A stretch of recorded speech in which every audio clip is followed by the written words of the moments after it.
نحمده ونصلي على رسوله الكريم اما بعد فاعوذ بالله من الشيطان الرجيم بسم الله الرحمن الرحيم وعن ابي هريرة رضي الله تعالى عنه قال رسول الله صلى الله عليه وسلم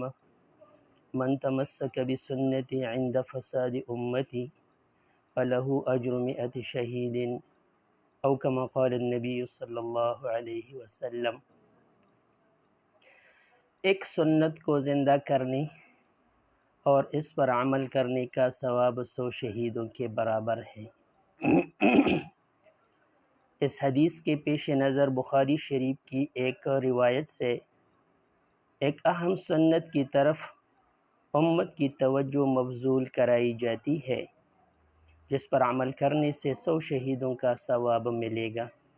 اور زبان ذاکر ہوگی۔ ہم لوگ سفر میں بلندیوں پر چڑھتے اور اترتے ہیں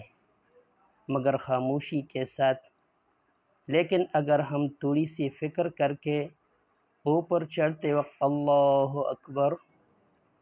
اور نیچے اترتے وقت سبحان اللہ پڑھ لیا کریں تو حضور صلی اللہ علیہ وسلم کی ایک سنت زندہ ہو جائے گی اور مفت کا ثواب کثیر ہاتھ لگے گا۔ بخاری شریف میں حضرت جابر رضی اللہ عنہ سے روایت ہے، وعن جابر رضی اللہ عنہ كنا اذا صعدنا کبرنا واذا نزلنا سبحنا، یعنی حضرت جابر رضی اللہ عنہ جو شام کے آخری صحابی ہے، ان کے انتقال کے بعد شام صحابہ رضی اللہ عنہم سے خالی ہو گیا۔ فرماتے ہیں کہ جب ہم لوگ حضور صلی اللہ علیہ وسلم کے ساتھ سفر کرتے تھے تو بلندیوں پر چڑھتے ہوئے اللہ اکبر کہتے تھے اور نیچے پستی کی جانب اترتے ہوئے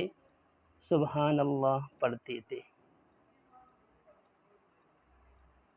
بطور فائدہ، بلندی شان ہے اللہ تعالیٰ کی، اس لیے بلندی پر چڑھتے وقت اللہ اکبر کی تعلیم دی گئی، اور نیچا ہونا اللہ کی شان کے خلاف ہے، اس لیے نیچے اترتے ہوئے عیب سے پاکی کی تعلیم یعنی سبحان اللہ کہنے کی تعلیم دی گئی۔ اگر امت مسلمہ اس سنت پر عمل کرے تو دن میں بار بار ذکر کی توفیق ہو جائے گی۔ آخر دعوانا ان الحمد للہ رب العالمین۔